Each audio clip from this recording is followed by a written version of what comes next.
Welcome to Brewers Daily. I'm your host, Dave Gasper. Lots to get to on the show here today. We got some Brewers in the WBC news, the World Baseball Classic that's going to be coming up this spring.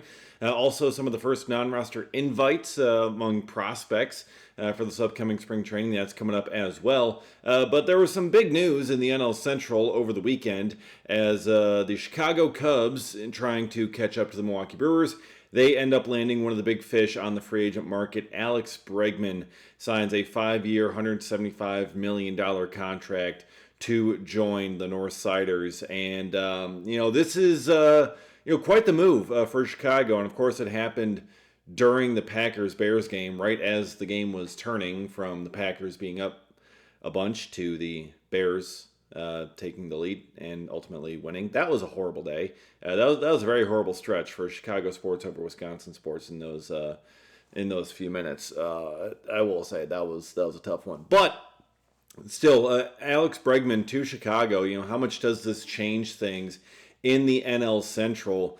Really considering that the Cubs are losing Kyle Tucker. All right, he's out there in free agency. He's not really coming back. They're getting Bregman to try to replace Tucker. And, Bregman, he does some things, really, really well. He's going to make a ton of contact, get on base at a pretty high clip. He's got some pop, really good defender over at third base. But he was over, one win below Kyle Tucker last year. His OPS last season of 120, or OPS plus last season of 128. Kyle Tucker was 143.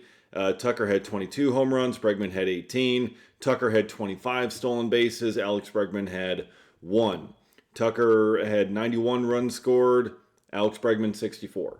So, in a sense, that this is, kind of a big move here to replace that kind of production. It's not quite getting all the way there to replace the production that Kyle Tucker is going to leave behind in Chicago. So, I think still Chicago's having to play some catch-up here to the Brewers. Obviously it was a very close playoff series. The Brewers won the division by several games. So it's still going to be, fairly close. It's going to be a battle throughout the season between these two sides. And, there's a lot of love for Alex Bregman out there and what he brings in the clubhouse as a leader. So, there's, some potential concern there for the Brewers. But, Kyle Tucker is also, a pretty good, guy to have in the clubhouse as well. So, they're making the change. They're bringing him in. They're paying him a lot of money, and they're acting like the big market club, just giving $175 million to him. And the Brewers there's no way to compete with that. Even if the Brewers wanted to, the Brewers like Caleb Durbin at third base. I'm sure Alex Bregman they would view as an upgrade over him there, but at $175 million, there's just no way for the Brewers to add that onto their payroll, especially when you already have Christian Yelich on the payroll. You've got Jackson Chourio, who's signed to a long-term extension. You got you got $22 million tied up in Brandon Woodruff. So there's just simply no way for the Brewers to get a deal like that done. The Cubs, they can, and they're finally acting like it. But, really, I think the question a lot are going to be asking is, are the Brewers going to answer this Cubs move? Because, okay, the Cubs have done something that is, really going to impact the NL Central race in 2026 and for the next couple of seasons. Will the Brewers do anything in terms of countermeasures for that? And my answer to that is I'm not holding my breath for it. I would say no. I don't think the Cubs doing this is going to lead to the Brewers doing something. The Brewers making some sort of big splash because, the Cubs made a splash with Bregman, so now we got to make a splash in order to keep. I don't think that's going to be the case. I don't think that's the mindset of Matt Arnold. It's going to be all in a vacuum. It's like, okay, hey, the Cubs did that. Good for them.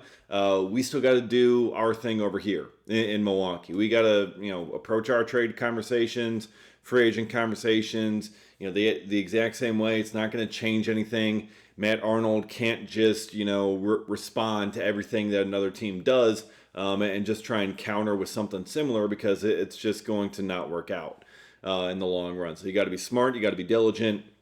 And that's what Matt Arnold has been over his tenure here, and I think that's what he's going to continue to do. I mean, the closest thing to an answer you might get is a Freddie Peralta trade. I mean, which is just kind of the weirdest thing to say, in terms of, oh, the team, that's closest to you in the division just got better by signing a big-time free agent in Alex Bregman. How are you going to respond? By trading your best starting pitcher. That's probably the most likely response that the Brewers could have. And I don't even think that would necessarily be a direct response to what the Cubs are doing. It would just be the splash move that the Brewers would make. They would trade Freddie for whatever it is. I saw this too over the weekend from Ken Rosenthal, just kind of him putting out there like, oh, what are the Brewers searching for in a Freddie Peralta trade?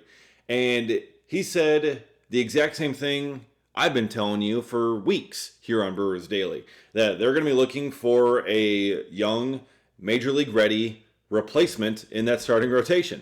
If they're trading Freddie out, they're going to need some sort of young MLB starter coming back to help out this rotation this year. That's what I've been saying the whole time.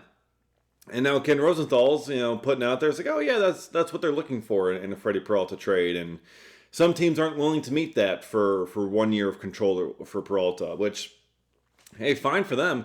But if you're not willing to give up a young, controllable starting pitcher in order to get Freddie Peralta and have the inside track on a possible extension for him, then you're not going to get him.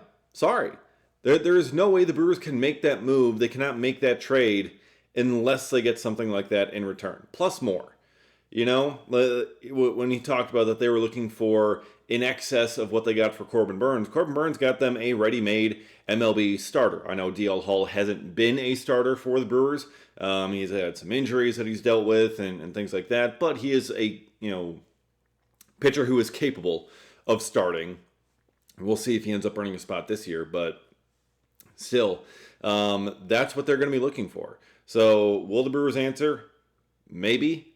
But it would be a Freddie Peralta trade, which doesn't sound really like a direct answer to Alex Bregman. That would just be the move that they would make. That just seems most logical. That seems like the one that's most talked about, what they could end up doing, because otherwise they're not really connected to much else on the market, free agent or trade. There's not really much the Brewers are connected to at this moment outside of that. So we'll see what they end up doing. The Cubs may have more that they want to do in order to close the gap here with the Brewers, but Alex Bregman is a solid start at the very least. So, we got spring training coming up in about 4 weeks, which very exciting. It's coming up very soon. And it's starting a little bit earlier this year because of the World Baseball Classic. And we know Bryce Terang's going to be playing for Team USA, which is great, fantastic, love it. But we got another Brewer playing in the World Baseball Classic, and that is Tyler Black, who has been named to Team Canada. That's right, Tyler Black, he is Canadian. Canadian product, went to Wright State University. Brewers drafted him there in the comp round. And Tyler Black, who has struggled to get big league playing time these past couple of seasons, he is going to be getting a shot on Team Canada because Freddie Freeman dropped out. So Team Canada for the World Baseball Classic is going from Freddie Freeman at first base to Tyler Black at first base. Bit of a difference, right? Like, love Tyler Black as much as the next guy, but there is a bit of a difference between Freddie Freeman and Tyler Black. But hey, good for him. He's going to get an opportunity to play. He's been added to the roster. We still haven't seen the full rosters for, Venezuela, Dominican Republic, where we're expecting, to see guys like William Contreras, Freddie Peralta, Jackson Churio playing in the World Baseball Classic. We're expecting to see that, but we haven't seen those rosters officially named yet. But Tyler Black named to the WBC. Great for him. Congratulations to him. He's going to have to replace Freddie Freeman on that roster, which is not a great comparison for him. Hopefully the at bats work. Hopefully they help him kind of get something going because he's kind of been forgotten about in this infield mix, outfield mix for the Brewers these past couple of seasons. Andrew Vaughn took over. Jake Bauers is there. Bauers or Black still needs to improve defensively, so we'll see if he can make those improvements. But Um, yeah, excited to see him in the World Baseball Classic. That should be a whole lot of fun for him, and just kind of another Brewers player to root for as we're watching all these games this upcoming spring. So that'll be a whole lot of fun. And also in spring, we got a couple more names that we know are going to be in big league camp for the Milwaukee Brewers. They made official on their transactions page the other day. A lot of their other minor league signings that they signed to minor league deals, they kind of officially put on there the invite to spring training, like the Gerson Garabitos, the Drew Roms, those guys. But also a couple of prospects were included on that list, and that is shortstop outfielder Eduardo Garcia, who was given an invite to spring training, and catcher Darian Miller has gotten a non-roster invite to spring training. Miller spent last year in Double-A Biloxi. Eduardo Garcia spent most of last year in High A, and then he also got a promotion to Double-A mid-season. But these are two guys who are kind of on the fringe of prospect lists. I mean, I go 50 deep on the prospect list, and those guys are kind of fringe candidates for the top 50. So they're a little bit further down. Not expecting them to really make an impact, but it'll be a chance to see them in big league camp for at least a little bit. Probably going to be, first round cut casualties, but still, we got some names that we know that are going to be there in big league camp. We're going to see them in some of those early Cactus League games, and the list is going to grow, all right, as we get closer to spring training, because we're still 4 weeks away, we're still a month out. As we get closer, we're going to see a lot more of these prospects get invites to camp. I would expect the Brewers would give invites to like Jesus Made, Luis Pena are probably going to get invites. Cooper Pratt, I would expect to be a non-roster invite again. So those are a couple of the big names to keep an eye on as well. Bishop Letson, I wouldn't be surprised if he got a big league invite to start camp at least.